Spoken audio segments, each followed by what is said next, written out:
తస్యాశుభం వామమరాళ పక్ష్మ రాజీవృతం కృష్ణ విశాల శుక్లం ప్రాసందతైకం నయనం సుకేశ్య మీనాహతం పద్మమివాభితామ్రం. బా, ఏమి అద్భుతమైన ఉపమానాలు! వాల్మీకి నుంచి కదండి కాళిదాస మహాకవి నేర్చుకున్నాడు. కాబట్టి అలా అమ్మవారి కన్నదిరింది. కానీ ఈయన పైన కూర్చున్న ఆయనకి కంగారు వచ్చేసింది. ఇంత కష్టపడి ఇన్ని దిక్కులకు ఇన్ని వానరాలు వెళ్ళాయా? స్వయం ప్రభా బిలంలో ఉండిపోయారా? దక్షిణ దిక్కుకు వెడదామనుకున్న వానరుల్లో 100 యోజనముల లవణ సముద్రాన్ని లంఘించలేక ఎన్నో వానరములు అవతల వైపు ఉండిపోయా. తన మీద ప్రాణాలు పెట్టుకుని వానరులందరూ ఒంటికాలు మీద నిలబడి ఉన్నారా? తానొక్కడు 100 యోజనముల సముద్రాన్ని దాటి వచ్చాడా? ఇంత అన్వేషణ చేసి తెల్లవారుజామున చించుపావృక్షం మీద కూర్చుని సీతమ్మ తల్లి యొక్క దర్శనం చేసి పరవశించిపోతున్నాడా?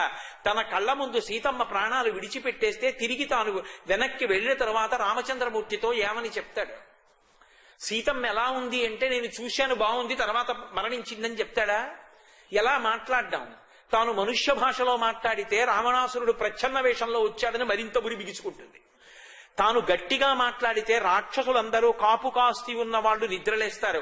లంబకర్ణ లలాటంచ లంబోదర పయోధరాం లంబోష్టిం లంబచబుకాం లంబాస్యాం లంబజానుకాం అటువంటి వాళ్ళందరినీ కాపలా పెట్టాడు. కొంతమందికి పెదవి జారిపోయింది, కొంతమందికి చెవి జారిపోయింది, కొంతమందికి కడుపు జారిపోయింది, కొంతమందికి ముక్కు జారిపోయింది.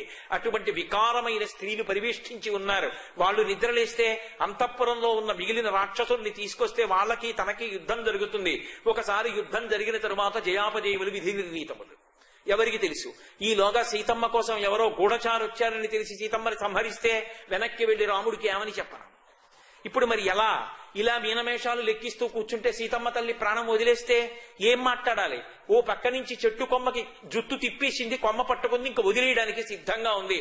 ఏవం బహువిధాం చింతాం చింతయిత్వాం మహాకపి సంసర్వో మధురం వాక్యం వైదేహ్యం వ్యజహార అన్నారు మహర్షి.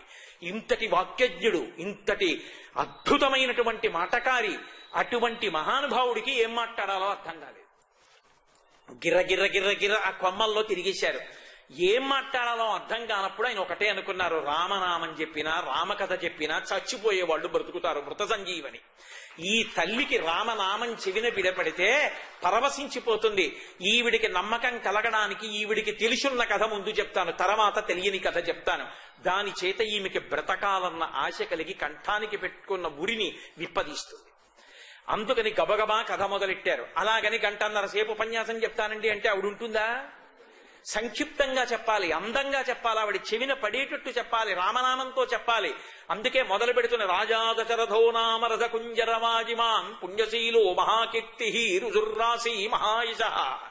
పూర్వం కోసల దేశానికి రాజధాని అయినటువంటి అయోధ్య పట్టణాన్ని రాజధానిగా చేసుకుని పరిపాలించినటువంటి ఇక్ష్వాకు వంశ ప్రభవుడైనటువంటి మహాధర్మాత్ముడు, పరమధనవంతుడు, గొప్ప ఐశ్వర్యశాలి, తాను సుఖపడి 10 మందిని సుఖపెట్టినటువంటి వాడు, 4 సముద్రముల మధ్యలో ఉన్నటువంటి భూమండలాన్నంతటినీ ఏలినటువంటి వాడు, ధర్మం తప్పనటువంటి వాడు, సత్యమైనటువంటి పరాక్రమము కలిగినటువంటి వాడు, వేదమునందు విశ్వాసమున్నవాడు, గురువుల్ని సేవించినటువంటి దశరథ మహారాజు గారికి లేక 4 కుమారులు కలిగారు. వాళ్ళ పేర్లు రామలక్ష్మణ భరత శత్రుఘ్నులు. ఆ రామలక్ష్మణ భరత శత్రుఘ్నులలో పెద్దవాడైనటువంటి రామచంద్రమూర్తి తండ్రి యొక్క ఆజ్ఞ పాటించి ఆయనని సత్యమునందు నిలబెట్టడం కోసమని 14 సంవత్సరముల అరణ్యవాసానికి బయలుదేరి వెళ్ళిపోతున్నప్పుడు నీ వెంట వస్తానని వెంటపడినటువంటి భార్య అయిన సీతమ్మని ఒక్కదాన్ని విడిచిపెట్టి వెళ్లలేక తనతో పాటు తన భార్య అయిన సీతమ్మని తమ్ముడైన లక్ష్మణస్వామిని తీసుకుని అరణ్యవాసానికి వెడితే ఒక బంగారు జింకని పంపి సీతమ్మని మోసగించి ఆమె దృష్టిని ఆకర్షింపజేసి రామచంద్రమూర్తి బంగారు జింక కోసం వెళ్ళినప్పుడు లక్ష్మణస్వామి దూరంగా వెళ్ళగా చూసి రావణాసురుడు అనబడేటటువంటి 10 తలలు కలిగినటువంటి భయంకరమైన రాక్షసుడు సీతమ్మ తల్లిని అపహరించి తీసుకొచ్చి కాంచనలంకలో చించుపావృక్షం కింద బంధీకృతురాల్ని చేస్తే అక్కడ రామచంద్రమూర్తి అరణ్యంలో ముందుకి ప్రయాణం చేసి పంపాతీరానికి చేరుకుని వానరరాజైనటువంటి సుగ్రీవుడితో సంధి చేసుకుని ఆ సంధిలో ఉన్నటువంటి నియం ప్రకారం వాలిని ఒక్క బాణంతో కొట్టి సంహరించి సుగ్రీవుడికి పట్టాభిషేకం చేస్తే సుగ్రీవుడు రామచంద్రమూర్తికి ఇచ్చిన మాట ప్రకారంగా శరత్కాలం వచ్చిన తరువాత అన్ని దిక్కులకి సీతమ్మ జాడ కోసమని వానరములను పంపిస్తే కొన్ని కోట్ల వానరములు భూమి మీద నీటిలో గాలిలో వెతుకుతుంటే దక్షిణ దిక్కుకు వచ్చినటువంటి అంగదుని నాయకత్వంలో వచ్చిన కొన్ని కోట్ల వానరములలో ఒకడనైన నేను నిన్న రాత్రి 100 యోజనముల సముద్రాన్ని దాటి లంకనంతటిని వెతికి ఈ అశోకవనానికి వచ్చి చించుపావృక్షం మీద కూర్చొని ఇవాళ తెల్లవారుగామున యథారూపాం యథావర్ణాం యథాలక్ష్మీం చరిష్ఠితాం అస్రౌషం రాఘవస్యాహం సేయమాసాదితామయా. రామచంద్రమూర్తి సీతమ్మ ఎటువంటి కాంతితో, ఎటువంటి నగలతో, ఎటువంటి బట్టతో ఎలా ఉంటుందని చెప్పాడో అటువంటి సీతమ్మ యొక్క దర్శనాన్ని పొంది కృతకృత్యుడనయ్యాను అని ఆపేశారు. వింది సీతమ్మ. అబ్బా, ఎన్నాళ్ళకి రామకథ వినపడింది, ఇది సత్యం. ఎందుకంటే తనకి తెలుసున్న కథ కొంత, తెలియని కథ కొంత. తెలుసున్న కథ యథార్థంగా కనపడుతోంది కాబట్టి మిగిలినది సత్యం. అంటే రాముడు తన కోసం అన్వేషిస్తున్నాడు, తన జాడ కోసం ప్రయత్నిస్తున్నాడు. పరవశించిపోయింది తల్లి. ఎప్పుడైతే ఆవిడ ఆనందాన్ని పొందేసిందో వేసుకున్నటువంటి గురి వదులు చేసేసి బ్రతకాలనేటటువంటి కోరిక తల్లికి పుట్టగానే, ఇప్పుడు నేను రామాయణం అంతా ఎక్కడ చెప్పగలను, ఏదో విహంగ వీక్షణం చేస్తాను తప్ప ఎంత అందంగా మాట్లాడతారో అమ్మా. సురాణాం వా నాగగంధర్వ రక్షసాం యక్షాణం కిన్నెరాణం వా కాంత్వం భవసి శోభనే రావణేన జనస్థాన సీతా బలాపహృతా ఇది సీతాత్మసి భద్రం తే తన్మమా చక్షపృచ్ఛత. అమ్మా నిజం చెప్పమ్మా, నువ్వు దేవతలకు చెందినదానివా, రాక్షసులకు చెందినదానివా, యక్షులకు చెందినదానివా, గంధర్వ కిన్నెర కింపురుషాదులకు చెందినదానివా, వశిష్ఠుడి మీద అలిగి వచ్చినటువంటి అరుంధతివా, అగస్త్యుని మీద కోపమొచ్చి వచ్చిన లోపాముద్రవా, శచీదేవివా? అమ్మా నీవు దేవకాంతవు కావు అనడానికి ఉదాహరణ నీ అరికాళ్లు నేలను తాకుతున్నాయి. అమ్మా నువ్వు బాగా నిట్టూరుస్తున్నావు. నీ ఒంటి మీద ఉన్న నగల నీవు ఏ నగలు పెట్టుకోలేదో ఆ నగలు ఈ పైన శిశుపా వృక్షం మీద మూట కట్టి పెట్టావు. నువ్వు చాలా కాలం కొన్ని నగలు పెట్టుకున్నావనడానికి గుర్తు ఆ నగలు పెట్టుకున్న చోట్ల ముద్రలు పడి ఉన్నాయి. అమ్మా నీ యొక్క లక్షణాలు చూస్తే నువ్వు రాజకాంతలా కనపడుతున్నావు. అమ్మా నువ్వు కాని జనస్థానంలో రావణాసురుడు అపహరించి తీసుకొచ్చినటువంటి మా తల్లి అయిన జానకీదేవి కావు కదా అని అడిగారు. ఆ తల్లి పరవశించిపోయింది. పృథివ్యారాజసింహానాం ముఖ్యస్య విదితత్మన స్నుషా దశరథస్యాహం శత్రుసైన్య ప్రతాపిన ద్వైతా జనకస్యాహం వైదేహస్య మహాత్మన సీతాచ నామనామ్యాహం భార్యా రామస్య ధీమత. ఇన్నాళ్ల తర్వాత ఇప్పుడు చెప్పింది, అవునయ్యా నేను దశరథ మహారాజు గారి కోడల్ని, జనక మహారాజు గారి కూతుర్ని, రామచంద్రమూర్తి ఇల్లాలిని, సీత అని పేరు కలిగినటువంటి దాన్ని నేని. సంతోషపడిపోయి శిరస్యంజలి మాథాయ తల మీద ఇలా 2 చేతులు పెట్టి నమస్కరిస్తూ కిందకొచ్చారు. కిందకొస్తుంటే రావణాసురుడే వచ్చాడనుకుని తల్లి మూర్ఛపోయి మళ్లీ లేచింది. లేచి ప్రశ్నలు అడిగింది ఆవిడ. ఏం మామూలు విషయం అండి, అగ్ని పరీక్ష పెట్టింది హనుమకి. నీకు రాముడు బాగా తెలుసు అంటున్నావు, నరాణాం వానరాణాం వా ఎలా ఎక్కడ కలుసుకున్నారు వానరులు నరులు? అసలు మీ ఇద్దరికీ కథమాసీత్ సమాగమ, మీ ఇద్దరూ కలుసుకోవడానికి తగిన సందర్భం ఎందుకు కుదిరింది? యాని రామస్య లింగాని లక్ష్మణస్య చ వానర తాని భూయస్ సమాక్షక్ష్వా నమాం శోక సమావిశేత్. ఏది నాకు రాముడు తెలుసు లక్ష్మణుడు తెలుసు అంటున్నావు? రాముడు ఎలా ఉంటాడో లక్ష్మణస్వామి ఎలా ఉంటాడో నాకు అంగప్రత్యంగములను వర్ణిస్తూ పాదముల దగ్గర నుంచి తల వరకు చెప్పు చూస్తాను. ఇప్పుడు హనుమ చెప్పేటటువంటి మాటల చేత తల్లి 10 నెలల నుంచి పడుతున్నటువంటి కష్టం మర్చిపోవాలి. అంత గొప్పగా చెప్పాలి. అలాగని అబద్ధాలు చెప్పకూడదు. ఏమి మాట్లాడారండి మహానుభావుడు. అమ్మా రామచంద్రమూర్తి గురించి చెప్పమంటే ఏం చెప్పమంటావమ్మా? మహానుభావుడమ్మా. రామ కమలపత్రాక్ష సర్వసత్వమనోహర రూపదాక్షిణ్య సంపన్న ప్రసూత జనకాత్మజే. అమ్మ రాముడు కమలపత్రాక్ష, రాముడి కళ్ళే కళ్ళమ్మా. రాముడి వంక చూసిన వాళ్ళకి కళ్ళు తిప్పుకోలేరమ్మా. ఎంత అందమైన కళ్ళమ్మా. పుంసాం మోహన రూపాయ పుణ్య శ్లోకాయ మంగళం. పురుషులు మోహిస్తారమ్మా ఆయన్ని, అంత అందగాడమ్మా. రామ కమలపత్రాక్ష సర్వసత్వమనోహర రూపదాక్షిణ్య సంపన్న. పైకి అందంగా ఉండి లోపల కుడిబుద్ధులు ఉన్నవాడు కాడమ్మా. పైకి ఎంత అందగాడో లోపల అంత సౌందర్య రాశి, అంత దయార్ద్ర హృదయుడు. ప్రసూతో జనకాత్మజే. ఇవి మధ్యలో నేర్చుకున్నవి కాదమ్మా, పుట్టుకతో వచ్చే రాముడికి. తల్లి నీకు అంతే. ప్రసూతో జనకాత్మజే తేజసాదిత్య సంకాశ క్షమయా పృథివీ సమః బృహస్పతి సమో బుద్ధ్యా యశసా వాసవో సమః. అమ్మా రాముడి గురించి ఏం చెప్పమంటావమ్మా? సూర్యుడు ఎటువంటి తేజస్సుతో ఉంటాడో రాముడు అటువంటి తేజస్సుతో ఉంటాడు. తేజసాదిత్య సంకాశ క్షమయా పృథివీ సమః. భూమికి ఎంత ఓర్పో రాముడికంత ఓర్పు. భూమి యొక్క కుమార్తెవి కాబట్టి నీకంత ఓర్పు. తల్లి క్షమయా పృథివీ సమః బృహస్పతి సమో బుద్ధ్యా. బృహస్పతి ఎంత బుద్ధిమంతుడో రామచంద్రమూర్తి అంత బుద్ధిమంతుడు. బృహస్పతి సమోబుద్ధ్య యశసా వాసవో సమః. ఇంద్రుడు ఎంత కీర్తివంతుడో రామచంద్రమూర్తి అంతటి కీర్తివంతుడమ్మా.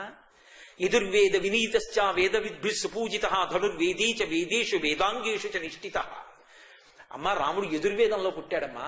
యజుర్వేదం బాగా తెలుసున్నవాడు, వేదములు, వేదాంగములు, ఉపవేదములు ఇవన్నీ చదువుకున్నవాడు, ధనుర్వేదం బాగా తెలుసున్నవాడు, బ్రహ్మాస్త్రం తెలుసుకున్నవాడు, మహానుభావుడు, ఎన్నడూ ధర్మం తప్పనివాడు. రక్షిత జీవలోకస్య ధర్మస్య పరిరక్షిత రక్షిత స్వస్య ధర్మస్య స్వజనస్య చ రక్షిత. ఎన్నడూ తన ధర్మం తప్పడు, ఇతరుల ధర్మం పాడు చెయ్యకుండా చూస్తూ ఉంటాడు. ధర్మాత్ములైన వారిని నిరంతరం కాపాడుతుంటాడు. అటువంటి మహానుభావుడమ్మా. ఏం చెప్పమంటావు రాముడి గురించి? రామో భామిని లోకస్య చాతుర్వర్ణస్య రక్షిత మర్యాదానాంచ లోకస్య కర్తా కారయితా చ సహా. అమ్మా రాముడు మర్యాదా పురుషోత్తముడమ్మా. రాముణ్ణి చూసి మర్యాద నేర్చుకోవాలి లోకం. అలా ప్రవర్తించేవాడమ్మా అని త్రిస్తరలింబస్య త్రిశుచోన్నత త్రితామ్ర త్రిశుచ స్నిగ్ధ గంభీరస్తిషు నిత్యశ అని ఆపాదమస్తకం అరికాళ్ల దగ్గర నుంచి తల వెంట్రుకల వరకు ఏ ఒక్క అవయవాన్ని విడిచిపెట్టకుండా రామలక్ష్మణులు ఇద్దరూ ఎలా ఉంటారో అంగ ప్రత్యంగములతో వర్ణించి చెప్పేశారు. అది ఉపాసన అంటే. పూజామందిరం ఇంట్లో ఉండడం కాదు, ఇక్కడ ఉండాలి. అరికాళ్ల దగ్గర నుంచి తల వరకు చూడగలగాలి కళ్ళు మూసుకుంటే. అలా చెప్తే అబ్బా సీతమ్మ ఎంత సంతోషపడిపోయిందో. ఇన్నాళ్ళు కళ్ళ వెంట నీళ్లు కారి కారి కారి కారి ఆఖరికి పవిట కొంగంతా తడిసిపోయినటువంటి నా తల్లి సుందరకాండలో అంత సంతోషాన్ని అనుభవించింది హనుమ యొక్క మాటల చేతనే. అది హనుమ చేసినటువంటి మహాద్భుతం. తన మాటల చేత అంత శోకంలో ఉన్న సీతమ్మని సంతోషపెట్టారు. తాను ఇంత గొప్ప పని చేశానని పొంగిపోలేదు. వానరోహం మహాభాగే దూతో రామస్య ధీమతః రామనామాంకితం చేదం పశ్య దేవ్యంగుళీయకం ప్రత్యయార్థం తవానీతం తేన దత్తం మహాత్మన సమాశ్విషి భద్రం తే క్షీణ దుఃఖ ఫలాహ్యసి. దానికోసం వింటారు సుందరకాండ, ఆ శ్లోకం కోసం. వానరోహం మహాభాగే, నేను కోతినమ్మా అన్నారు. ఏమి వినయం! వానరోహం మహాభాగే దూతో రామస్య ధీమతః, ధీమంతుడైన రామచంద్రమూర్తి యొక్క దూతనమ్మా. నీకు ఆశ్వాసం కల్పించడానికి అభిజ్ఞానంగా రామచంద్రమూర్తి తన ఉంగరాన్ని పంపించారమ్మా. అమ్మాయి ఉంగరాన్ని తీసుకో తల్లి, ఇవాల్టితో నీ కష్టాలు పోయాయి, ఇక నీకు ప్రశాంతత సంతోషం ప్రారంభమయ్యాయి, పుచ్చుకోమ్మా అని చేతిలో పెట్టారు. గృహీత్వా ప్రేక్షమాణాసా భర్తుక్కర విభూషణం భర్తార వివ సంప్రాప్త జానకీ ముదితాభవత్ అన్నారు మహర్షి. ఇంతకాలం నుంచి రామచంద్రమూర్తి దర్శనం కలగలేదని పరితపించి పరితపించి పరితపించి ఏడ్చి ఏడ్చి ఏడ్చి బాధపడుతున్నటువంటి సీతమ్మ అకస్మాత్తుగా రామచంద్రమూర్తి వచ్చేస్తే సంతోషపడిపోయి తన ముఖం ఎర్రపడిపోతే రాగరంజితమైనటువంటి బుగ్గలతో ఎలా ఉంటుందో అలా ఎర్రబడిన ముఖంతో సిగ్గుపడిపోయి రాముడే వచ్చినంత సంతోషించి ఉంగరాన్ని పట్టుకున్నప్పుడు పరమ సంతోషించినటువంటి సీతమ్మ తల్లి ముఖాన్ని తన మాటల చేత ఆనందపరిచి చూసినటువంటి ఒకే ఒక్క మహానుభావుడు హనుమ ఒక్కరే. వాంగ్మయం మొత్తం మీద ఆయనకి తప్ప ఈ కీర్తి ఎవరికి దక్కల, ఆయనకు ఒక్కరికే దక్కింది. ముట్టుకోలా, కంటి నీళ్లు తుడవలా. కానీ ఆయన మాటల చేత అంతట స్వాంతన కల్పించారు, అంత శాంతి కల్పించారు సీతమ్మకి. అది ఆయన వాక్ అంటే. అందుకే హనుమ ఎక్కడ ఉంటారో, హనుమకి ఎవరు ప్రదక్షిణం చేస్తారో, హనుమకి ఎవరు నమస్కరిస్తారో అటువంటి వాళ్ళందరికీ కూడా మనశ్శాంతి లభిస్తుంది. అది పరమ ప్రమాణం లోకంలో. ఆయన భక్తుడైన వాడు పాడబడానికి వీల్లేదు, వాడు కాపాడబడి తీరుతాడు. అటువంటి వాడి జోలికి వెళ్లడం ఎవరి సాధ్యం కాదు. ఆయన చూసుకుంటారు, సర్వదా కాపాడుతుంటారు తన భక్తుడైన వాణ్ణి. కాబట్టి అంతటి మహాత్ముడైనటువంటి హనుమ సీతమ్మ తల్లి ఊరడిల్లేటట్టుగా చేశారు. చేసి అమ్మాయి ఎందుకమ్మా ఇంత బెంగ పెట్టుకుంటావు, నిన్ను ఇప్పుడే తీసుకెళ్లి ప్రశ్రవణ పర్వత శిఖరముల మీద కూర్చున్న రామచంద్రమూర్తికి అప్పజెప్పేస్తానమ్మా అనేటప్పుడు ఏమిటో పాపం అరణ్యవాసం చేస్తున్నాడు, రాజ్యం పోయింది, సీతమ్మ పోయింది, అమ్మ బెంగ పెట్టుకుని నీరసంగా ఉన్న రామచంద్రమూర్తి దగ్గరికి తీసుకెళ్లి నిన్ను అప్పజెప్తానమ్మా అనలేదు ఆయన. ఎంత మర్యాదగా మాట్లాడతారో తెలుసా. హనుమ మాట అంటే నేర్చుకోవాలి, చూసి నేర్చుకుంటే వస్తుందా, ఆయన అనుగ్రహం ఉంటే వస్తుంది. అమ్మా ఎలా తీసుకెడతానో తెలుసా నిన్ను రాముడి దగ్గరికి తీసుకెళ్లేటప్పుడు? నేను హవ్యం ప్రాపయిష్యాయ, నేను హవ్యం హుతమివానవ, అగ్నిహోత్రం ఇంద్రుడికి తీసుకెళ్లి హవ్యాన్ని ఎలా అందిస్తుందో నిన్ను అలా అందిస్తానమ్మా. యజ్ఞం చేసేటప్పుడు యజ్ఞంలో అగ్నిహోత్రంలో ఇంద్రాయ ఇదం నమమ అనో, లేకపోతే ఇంద్రాయ స్వాహ అనో ఆ చెరువు ఆ పదార్థాన్ని అగ్నిహోత్రంలో వేస్తారు. వేస్తే ఇప్పుడు అగ్నిహోత్రుడు పట్టుకెళ్లి ఇంద్రుడికి ఇస్తాడు. అగ్నిహోత్రుడు తీసుకుని తర్వాత ఇంద్రుడికి ఇచ్చాడు కాబట్టి అదేమైనా ఎంగిలైందా? ఒకవేళ పదార్థంలో ఏదైనా శుద్ధి లేనితనం ఉంటే అగ్నిహోత్రుడు చేత్తో పుచ్చుకున్నాడు కాబట్టి శుద్ధి అవుతుంది ఆ పదార్థం తప్ప. అమ్మా, అగ్నిహోత్రుడు ముట్టుకుంటే పదార్థం ఎలా శుద్ధి అయిందో నేను అంత పరమ పవిత్రంగా తీసుకెడతానమ్మా నిన్ను. అపవిత్ర భావనతో నిన్ను వచ్చి నా భుజం మీద కూర్చోమ్మని నేను అడగట్లేదు తల్లి. ఎంత అందంగా మాట్లాడారో చూడండి. అమ్మా, నిన్ను తీసుకెళ్లి వెంటనే ప్రశ్రవణ పర్వత శిఖరముల మీదున్న రాముడికి సమర్పిస్తాను. సమర్పించి శతక్రతమివాసీనం రాగరాజస్య మూర్ధని అంటారు. 100 క్రతువులు చేసి ఇంద్ర పదవిలో కూర్చున్నటువంటి ఇంద్రుడు ఎంత ఠీవిగా ఉంటాడో ప్రశ్రవణ పర్వతం మీద కూర్చున్న రాముడు అంత ఠీవిగా ఉంటాడు. ఆయనకి నిన్ను సమర్పిస్తానమ్మా. హవ్యం హుతమివానలా, హవ్యాన్ని పట్టుకెళ్లి అగ్నిహోత్రుడు దేవతలకు అందించినంత పవిత్రంగా అందిస్తానమ్మా. వచ్చి కూర్చో భుజం మీద. ఆవిడంది, హనుమా నువ్వింతున్నావా? పిల్లి పిల్లంతున్నారు అప్పుడు. నీకో ఇంత భుజమా? దాని మీద నేను కూర్చోనా? బ్రహ్మచారి కదూ, బాధపడ్డారమ్మా. నేనంటే ఇంతే అనుకుంటున్నావా? చూడమ్మా నా రూపం ఏమిటో అన్నారు. వీరుమందర సంకాశౌ భబౌదిత్తా వరప్రభాగ్రతవ్యవతస్తే చా సీతాయా అనరోత్తమ. మేరు పర్వత శిఖరాలు ఎలా పెరిగిపోతాయో అలా పెరిగిపోయారు.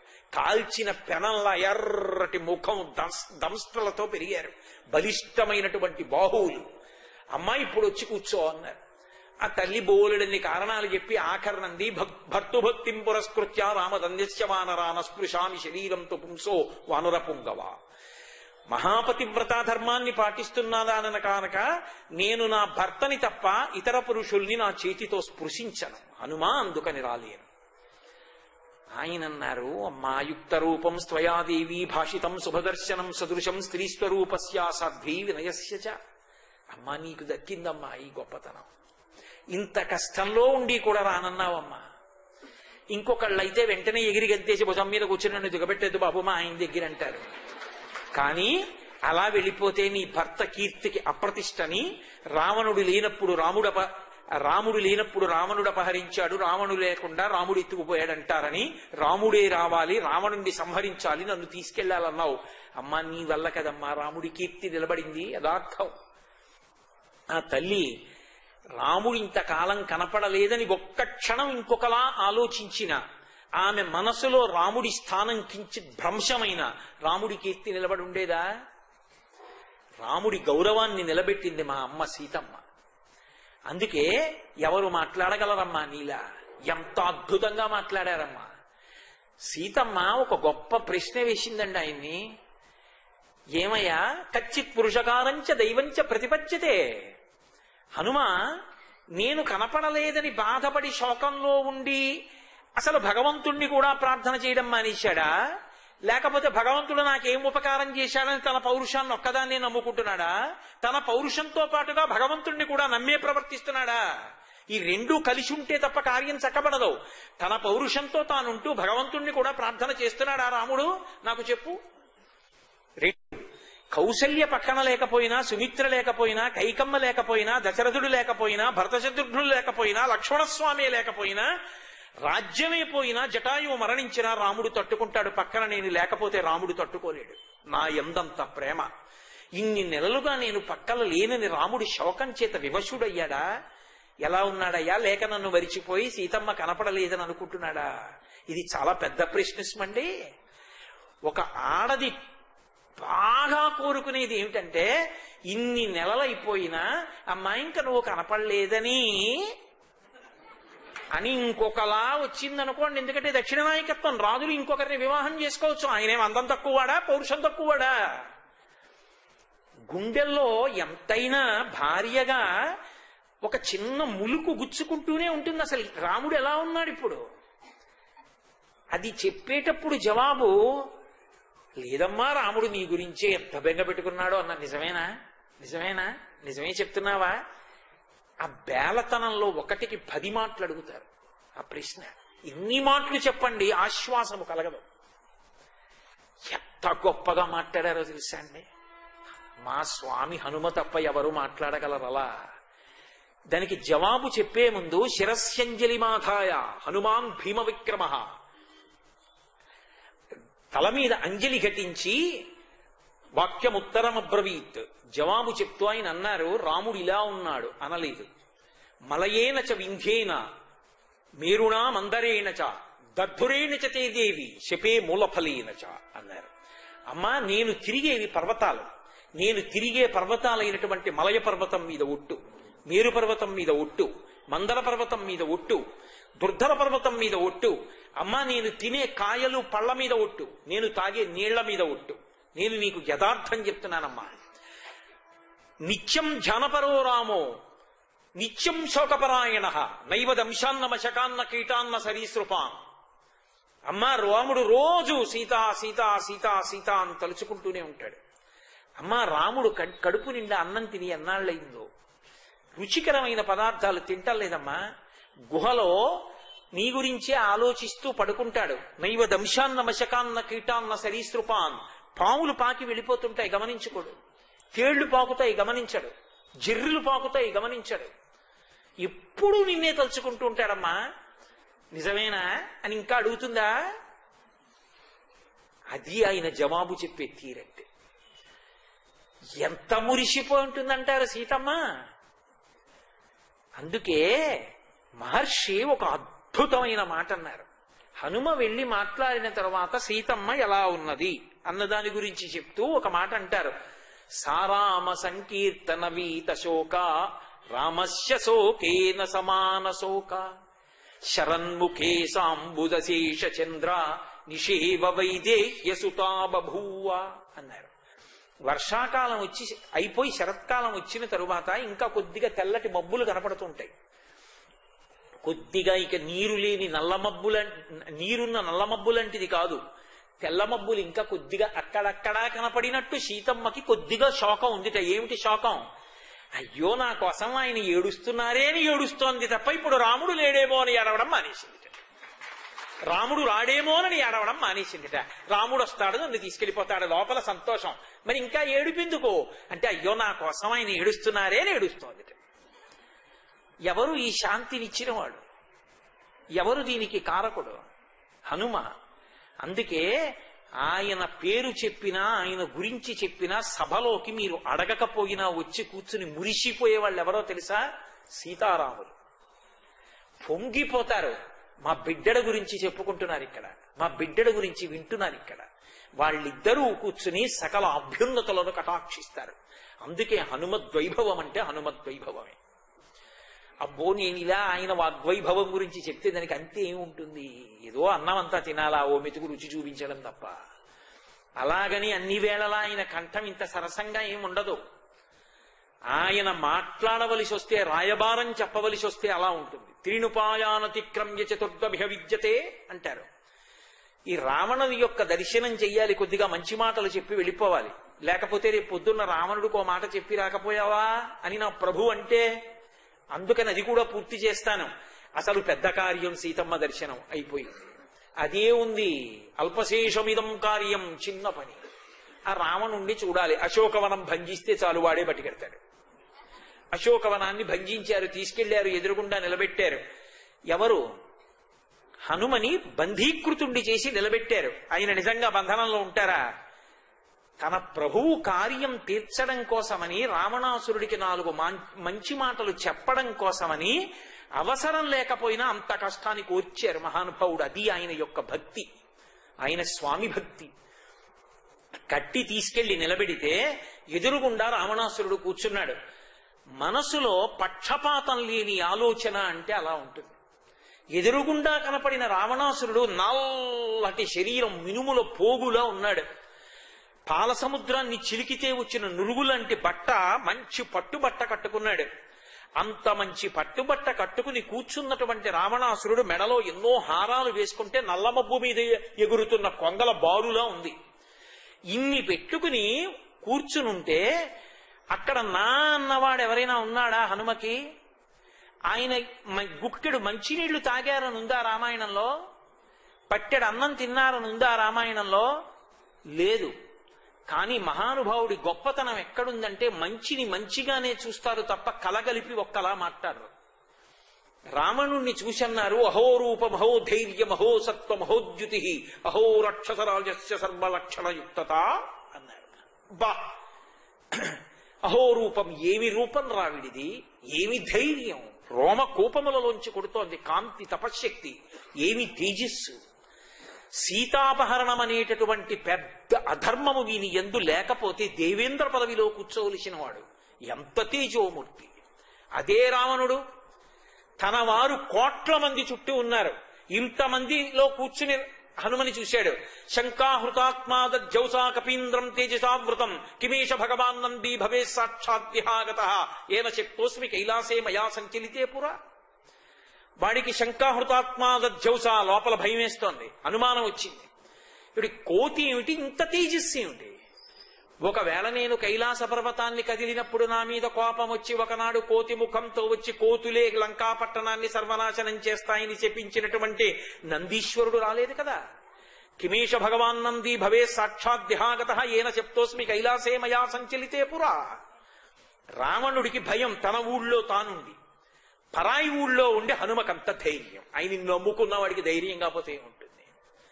కాబట్టి పరమ ధైర్యంగా వాడు అడగలేదు, నేనడగడం ఏమిటి, అశోకవన భంజనం చేసినటువంటి వానరాన్ని, పైగా వాడికి కోపం సీతమ్మతో ఈ కోతి కిచకిచలాడిందిట, అది వాడికి కోపం. సీతమ్మతో ఎవరో మాట్లాడకూడదు.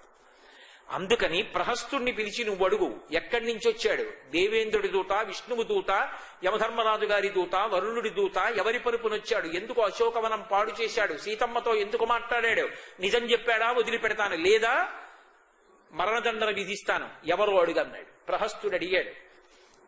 ఆయనన్నారు, హనుమ భ్రాతుశ్రుడు సమాదేశం సుగ్రీవస్య మహాత్మనః. నీ సోదరుడు సుగ్రీవుడు 4 మంచి మాటలు చెప్పాడు, వినవయ్యా, రాయబారిగా వచ్చా. నన్ను విష్ణువు పంపలేదు, శివుడు పంపలేదు, అగ్ని పంపలేదు, యముడు పంపలేదు, దేవతలు పంపలేదు, నేను వానరుణ్ణి. సుగ్రీవుడు నా ప్రభువు, ఆయనకి సచివుణ్ణి, ఆయన పంపాడు. 4 మాటలు చెప్తా, నీ సోదరుడే సుగ్రీవుడు అన్నాడు. ఇప్పుడు సోదరుడు ఎలా అవుతాడు సుగ్రీవుడు? అంటే వాలికి రావణుడికి సంధి ఉంది, మన ఇద్దరం అన్నదమ్ముళ్ళంటి వాళ్ళం. నాకు ఏది దొరికినా నీకిస్తాను, నీకేది దొరికినా అనుభవించి నాకి, ఇద్దరం అనుభవిద్దామని. అపవిత్రమైనటువంటి సంధి. వాలి రావణుడు అన్నదమ్ముల్లా సంధి చేసుకుంటే మరి వాలి తమ్ముడు సుగ్రీవుడు అన్నదమ్ముడు అవడం ఏమిటి? అందుకని నీ తమ్ముడు నీకు సందేశం పంపించాడు కాదు. లోపల అర్థం ఏమిటో తెలుసా? సుగ్రీవుడు ముందు కబురు చేస్తాడు, తర్వాత వినకపోతే రాముడిని తీసుకొస్తూ ఉంటాడు. అలాగే వాలి విషయంలో జరిగింది. ఆ తర్వాత రాముడు వచ్చాక ఇక ఎదుటివాడు ఉండడు. అందుకుని జాగ్రత్తగా విను నేను చెప్పిన మాట. దశరథ మహారాజు గారి పెద్ద కొడుకైనటువంటి రామచంద్రమూర్తి ఇల్లాలైనటువంటి సీతమ్మ తల్లి అరణ్యవాసంలో ఉండగా జనస్థానంలో రాక్షసులు సంహరింపబడ్డారనేటటువంటి కోపంతో నువ్వు సీతమ్మని అపహరించి తీసుకొచ్చి లంకాపట్టణంలో బంధీకృతురాల్ని చేశావు. నాకు తెలియదు, నేను తీసుకురాలేదంటావేమో. లక్షితేయమ్మయా సీతా తథా శోకపరాయణ గృహ్యయాం అభిజానాసి పంచాస్యమివ పన్నయీం. నేను తేలేదని బుకాయిద్దాం అనుకుంటున్నావేమో. సీతమ్మని నేను చూశాను, ఆమె సామాన్యమైన స్త్రీ అనుకుంటున్నావేమో. 5 తలల పావు, పంచముఖ గాయత్రి. ఏమనుకుంటున్నావో? విషమున్న ఆహారం తిన్నవాడు ఏమైపోతాడో ఆమె వైపు చూడకూడని చూపు చూసిన వాడు అలా పాడైపోతాడు. నేనంటావా? నేను నీలా రాక్షసుణ్ణి కాను, రాముడిలా నరుణ్ణి కాను, మధ్యవర్తిని, వానరుణ్ణి. చెప్పిన మంచి మాటలు 4 విను. నాకు మరణం లేదని విర్రవీగుతున్నావా? సుగ్రీవో నహిదేవోయం నాసురో నచరక్షథ నదానవో నగంధర్వో నయక్షో నచకిందర. నువ్వు కోరుకున్నటువంటి వరాల్లో దేవతలు, యక్షులు, గంధర్వులు, కిన్నెరులు, కింపురుషులు, రాక్షసులు ఇటువంటి వారి చేత మరణం కలగకూడదని అడిగావు తప్ప నరవానరుల చేతిలో మరణం కలగకూడదని అడగలేదు. కాబట్టి సుగ్రీవుడు వానరుడు, వానరుడు చేతిలో చచ్చిపోతావు. రాముడు నరుడు, కాబట్టి వాళ్ళిద్దరూ కలిసి వస్తే నువ్వు మరణిస్తావు. కాబట్టి నా మాట జాగ్రత్తగా విను. తదేవ ఫలమన్వేతి ధర్మస్య ధర్మనాశన ప్రాప్తం ధర్మఫలం తావద్భవతానత్ర సంశయ. ఇంతకాలం పుణ్యం యొక్క ఫలితాన్ని అనుభవించావు, కాంచనలంకా పట్టణానికి అధిపతి వయ్యావు, ఇంతమంది భార్యలతో, ఇంత సైన్యంతో, ఇంతమంది సోదరులతో సంతోషంగా కాలం గడిపావు.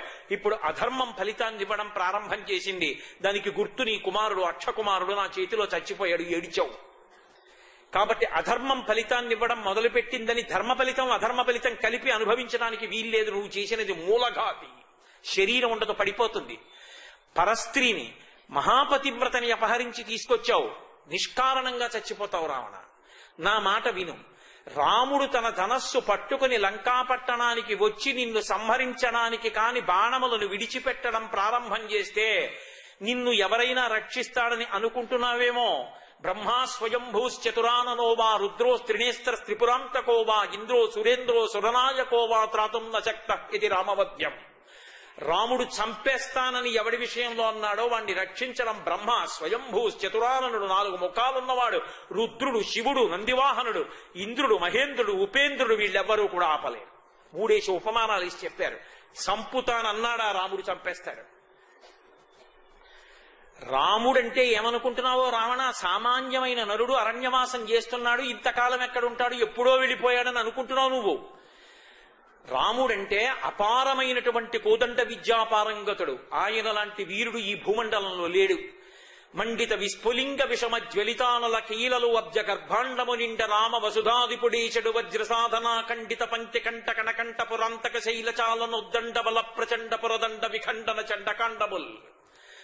ఆ రాముడే వచ్చి తన బంగారు కోదండానికి వింటినారిని తొడిగి బాణములను సంధించి విడిచిపెట్టడం మొదలు పెడితే అవి లంకాపట్టణం యొక్క ఆకాశంలోకొచ్చి వెలుగులు చిమ్ముతూ పడిపోతే రావణ, నిన్ను, నీ పట్టణాన్ని, నీ సైన్యాన్ని కాపాడగలిగిన వాడు లోకంలో ఎక్కడ కనపడడం.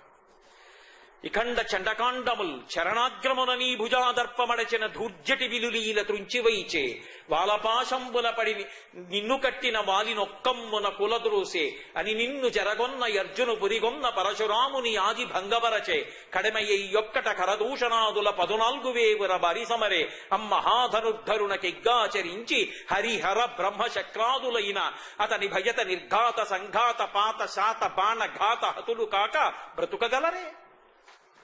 రాముడంటే ఏమనుకుంటున్నావు నువ్వు? ప్రతిరోజు ఆరాధన చేసేటటువంటి పరమశివుడు కైలాస పర్వతం మీదుండగా దర్శనం ఇవ్వలేదని కోపం వచ్చి కైలాస పర్వతం కింద నువ్వు నీ చేతులన్నీ పెట్టి కైలాస పర్వతాన్ని పెళ్లగించడానికి ప్రయత్నిస్తే ఆయన తన కాలి బొటనవేలితో నొక్కితే నీ చేతులు కైలాసం కింద ఉండిపోతే పెద్ద అరుపులు ఎరిస్తే రవం చేశావు కాబట్టి రావణ అని బిరుదిచ్చాడు శివుడు.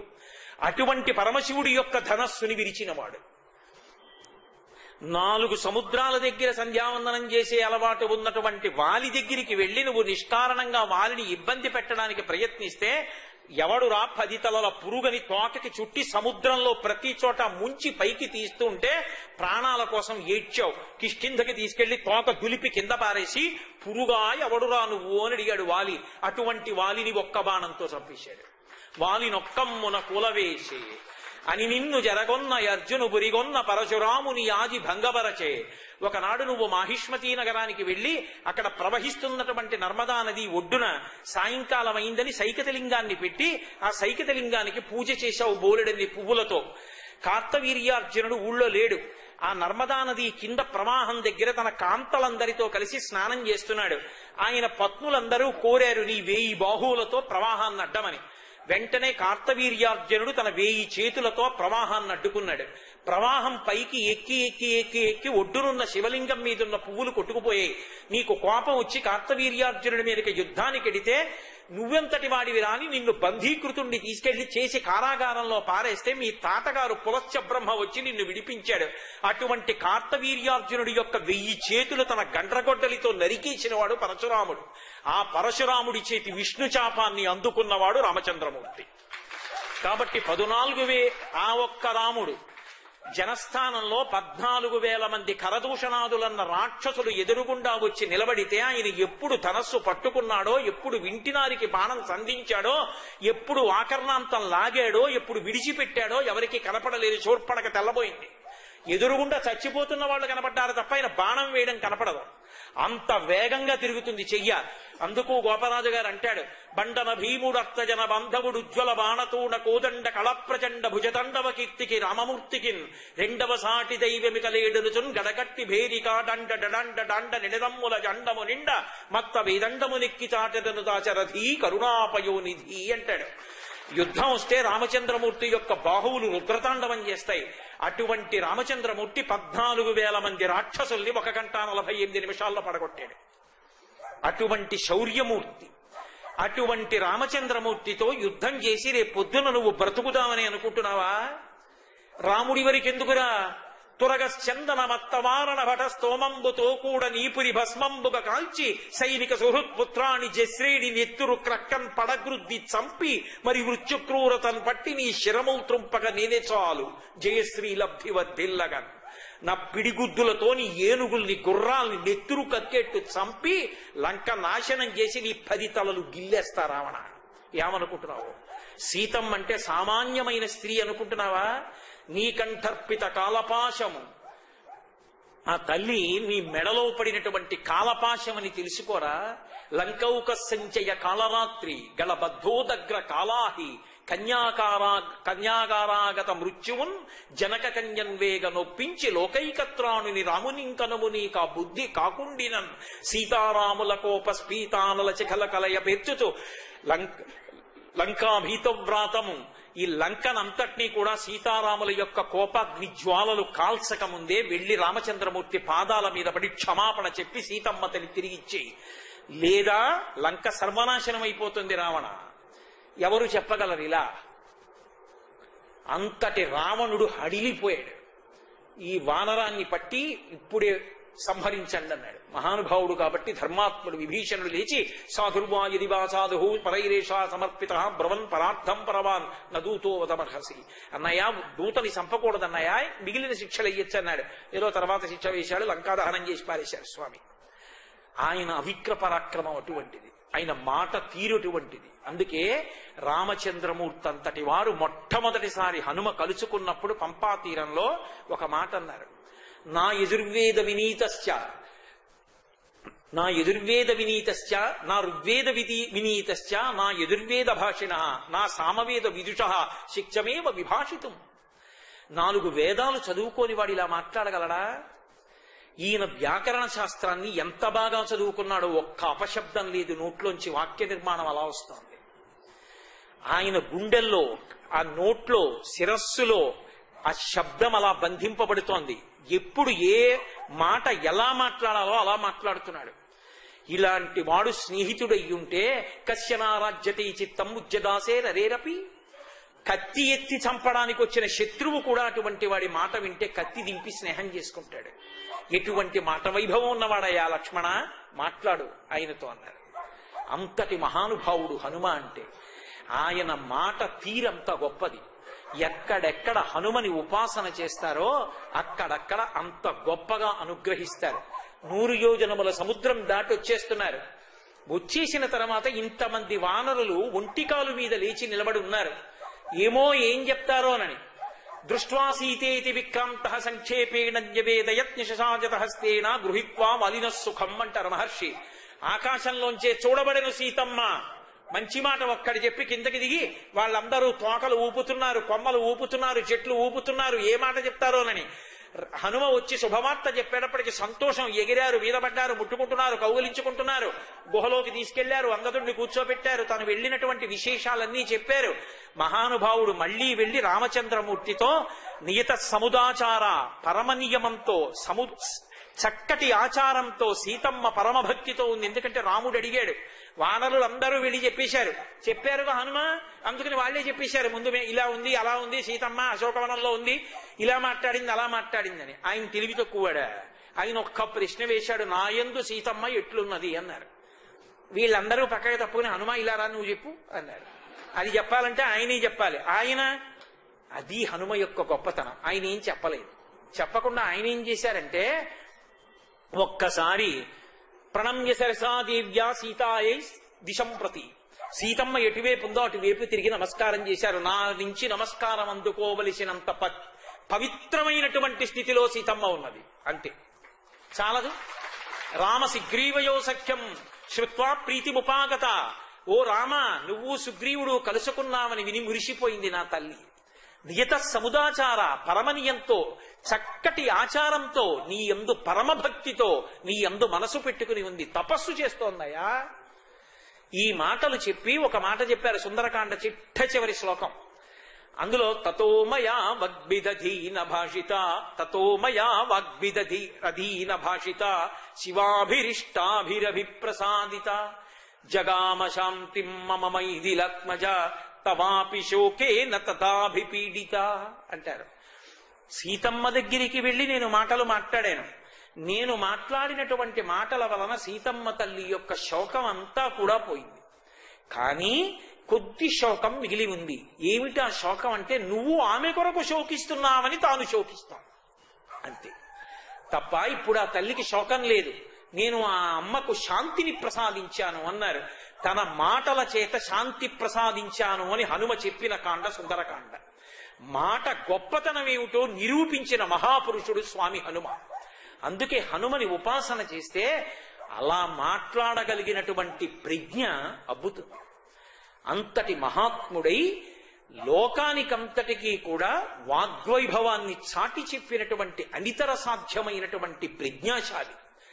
అటువంటి హనుమకి ఉత్సవం చేసి ఆయనని ఉపాసన చేసి ఆయన నుండి మాట్లాడగలిగినటువంటి ప్రజ్ఞా విశేషాన్ని ఆయన అనుగ్రహంగా పొందడం ఇవాళ లోకంలో అందరికీ కూడా అవసరమైనటువంటి విశేషం. ఆయన యొక్క నిర్హేతుక కృపాకటాక్ష వీక్షణముల చేత మనందరం పరమ ప్రశాంతంగా జీవించగలిగినటువంటి వాగ్విధానము మనకి ప్రచోదనముగాక అని స్వామి పాదములు పట్టి ప్రార్థన చేస్తూ, నేను ఇవాళ ఈ సందర్భంగా రామనామం, అందులో హనుమ యొక్క వాగ్వైభవం చెప్పున్నాం కదూ. హనుమని కీర్తించిన చోట సీతారాములు వచ్చి పరవశించిపోతారు. రామనామం చెప్పే ముందు మీతో ఒక శుభవార్త మనవి చేస్తున్నాను. మన ఊరికి ఎంతో సేవ చేసినటువంటి వారు బాదం మాధవరావు గారు కాకినాడ పట్టణానికి ఒక అద్భుతమైనటువంటి కానుకనివ్వబోతున్నారు. 25/12 అదృష్టవశాత్తు అది సెలవు అందరికీ. ఆ 25/12 తారీఖు అంటే ఈ నెలలోనే 25వ తారీఖున భద్రాచలం నుంచి సీతారామచంద్ర ప్రభువు కదిలి వస్తున్నారు. ఆ సీతారామ కళ్యాణం జరగబోతోంది. వేదిక Ananda Bharati grounds, cinema road, Kakinada. 25వ తారీఖు డిసెంబర్ 25వ తారీఖు ఉదయం 9 గంటలకి లేదా ఉదయం 8 గంటలకండి ఊరేగింపు, ఉదయం 7:30 కల్లా రామచంద్రమూర్తితో సీతమ్మ తల్లితో కలిసి మనందరం ఊరిరిగింపుగా అయ్యప్ప స్వామి దేవస్థానం నుంచి బయలుదేరుతాం. బయలుదేరి రామనామం చెప్పుకుంటూ భజన చేసుకుంటూ సువాసినులందరికీ కూడా మంగళ ద్రవ్యాలు ఇస్తారు. పేలాలు, సుగంధ ద్రవ్యాలు ఇస్తారు. చక్కగా అది దేవతలకి పిలుపు, సువాసినీత్వానికి పరాకాష్ఠ. సువాసినిగా ఉన్నందుకు ఉత్సవంలో అటువంటి పని చెయ్యాలి. చక్కగా మంగళ ద్రవ్యాల్ని జల్లుతూ, పేలాలు జల్లుతూ సువాసినులు నడుస్తారు. ఆ ముందు కన్యకామణులు మధుర పదార్థాలు పట్టుకుని నడుస్తారు. ఆ ముందు డోలు సన్నాయి ఉంటుంది, వేద పండితులు ఉంటారు, పురుషులు రథం దగ్గర ఉంటారు. ఆ వెనక మళ్లీ కొంతమంది పురుషులు పూర్వ సువాసినులు, కొంతమంది పెద్దలు ఆ చిట్ట చివరికి ఉంటారు, ముందు ఉంటారు. ఇంత పెద్ద ఊరిరిముగా మనందరం సీతారామ కళ్యాణానికి ఆ రోజున ఎలా వెళ్లారో అలా అయ్యప్ప స్వామి గుడి నుంచి ఆనంద భారతి గ్రౌండ్స్ చేరుకుంటాం. చేరుకున్న తర్వాత భద్రాచలం నుంచి వచ్చినటువంటి సీతారాములకు అద్భుతమైనటువంటి కళ్యాణం జరుగుతుంది. ఆ కళ్యాణాన్ని మనందరం కూడా చూడవచ్చు. 25వ తారీఖు సాయంకాలం నుంచి సూర్యకళా మందిరంలో షట్పది స్తోత్రం మీద ప్రతిరోజు సాయంకాలం 6:30 నేను ఉపన్యాసం చెప్తాను. దానికి కూడా మీరు రావచ్చు. కాబట్టి అందరూ కూడా డిసెంబర్ 25వ తారీఖు ఉదయం 7:30 అయ్యప్ప స్వామి దేవస్థానానికి చేరుకుంటే మనందరం చక్కగా ఊరిరిగింపుగా బయలుదేరి సీతారామచంద్ర ప్రభువుతో పాటుగా కదిలి వెళ్లి ఆనంద భారతి గ్రౌండ్స్ లో సీతారామ కళ్యాణాన్ని చూసుకుని కృతకృత్యులమై ఇంటికి వెడదాం. అంతటి అద్భుతమైనటువంటి కానుక పట్టణానికి పట్టింది. దాన్ని అందరూ సద్వినియోగం చేసుకోవలసిందిగా మనవి చేస్తూ ఇప్పుడు అందరం రామనామం చెప్దాం. మీకందరికీ దానికి సంబంధించిన కరపత్రం కూడా ఇచ్చారు. ఆ సమయం అవి గుర్తు పెట్టుకోవడానికి చక్కగా దాన్ని చూసి మీరు ఆ సమయపాలనం చేసి రండి. నేనిప్పుడు నేను చరణం చెప్తాను, మీరు మకుటం చెప్పండి. స్వామి హనుమ రామచంద్ర ప్రభువు సంతోషించేటట్టుగా అందున మంగళవారం చాలా గొప్ప తిథి ఇలా ఎక్కడ కలుస్తుందండి. ఇవాళ దత్తాత్రేయుల వారి జయంతి ఒక పక్క, మార్గశీర్ష మాసం పౌర్ణమి తిథి మంగళవారంతో కలిసింది. ప్రదోష వేళ, హనుమద్వుత్సవాలు, హనుమద్వైభవం చెప్పుకుని రామనామం. జీవితంలో ఇంతకన్నా భాగ్యమే ఉంటుంది. దారి నుంటిగ నడచు వారికి తోడు నీడే రామనామము,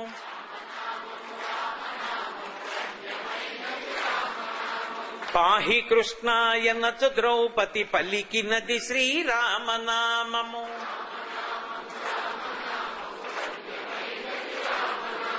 కోరి కొలచిన వారికెల్లను కొంగు బంగరు రామనామము,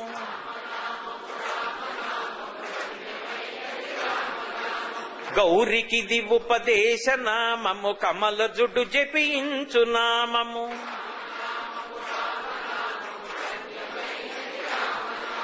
బ్రహ్మ సత్యము జగన్మిథ్యాభావమే శ్రీరామనామము,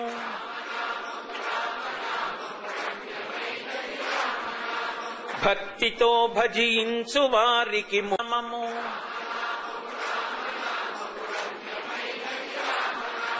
సకల జీవులలోన వెలిగే సాక్షిభూతము రామనామము,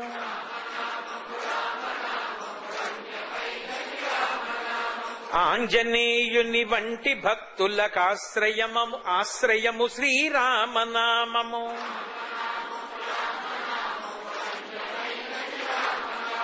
శిష్ట జనముల దివ్య దృష్టికి స్పష్టమగు శ్రీరామనామము,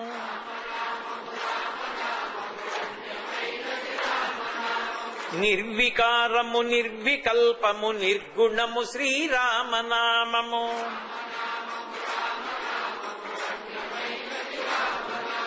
కోటి జన్మల పాపమెల్లను రూపుమాపును రామనామము,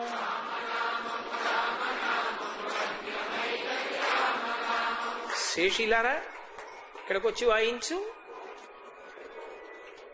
నిర్మలంబగు శోధ చేసిన నేర్వదగు శ్రీరామనామము,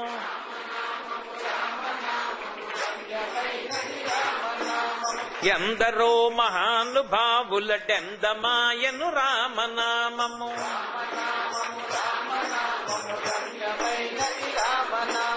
ఖాత వ్రాసిన వ్రాత తుడి చెడి దైవమే శ్రీరామనామము,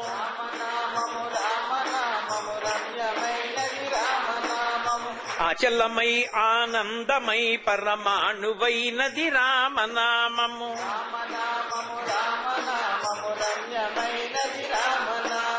తత్వశిఖరమునందు వెలిగే నిత్య సత్యము రామనామము,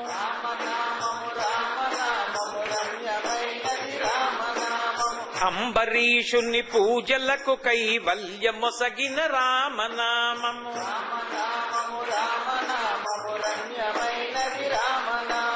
బ్రహ్మపుత్రక రాజ్య వీణా పక్షమైనది రామనామము,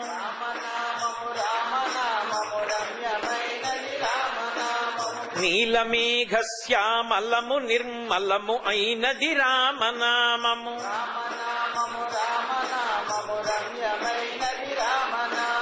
రాక్షసులను తరిమి కొట్టిన నామమే శ్రీరామనామము,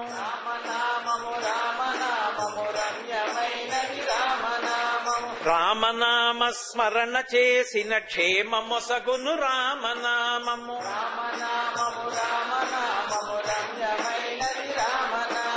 తల్లి వలె రక్షించు సుజనుల నెల్ల కాలము రామనామము,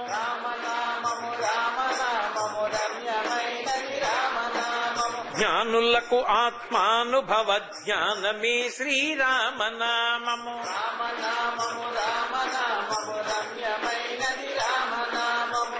చాలా సంతోషం. మా శేషు భజన చేయిస్తూ ఉంటాడు.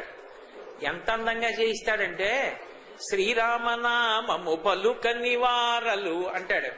ఏమిటి శ్రీరామనామము పలుకని వారలు, రఘురామనామము పలుకని వారలు అంటాడు. ఏమిటి సీతారామనామము పలుకని వారలు? ఏమిటి వాళ్ళందరూ? ఏమిటి? జీవింపదలచుటే భూభారము అంటాడు. అసలు అలా రామనామం చెప్పనివాడు జీవించాలనుకోవడం భూభారం రా అంటాడు. మీ అందరితో చక్కగా అనిపిస్తాడు. మీ అందరు అంటూ ఉండండి, నేను బయలుదేరతాను. మనోజవం మరుతతుల్య వేగం జితేంద్రియం బుద్ధిమతాం వరిష్టం వాతాత్మజం వరరయూథ ముఖ్యం శ్రీరామదూతం శిరసా నమామి. ఆపదామపహర్తారం దాతారం సర్వసంపదాం లోకాభిరామం శ్రీరామం భూయో భూయో నమామ్యహం. హరి ఓం. పరమేశ్వర స్వరూపమైన సభకి నమస్కారం.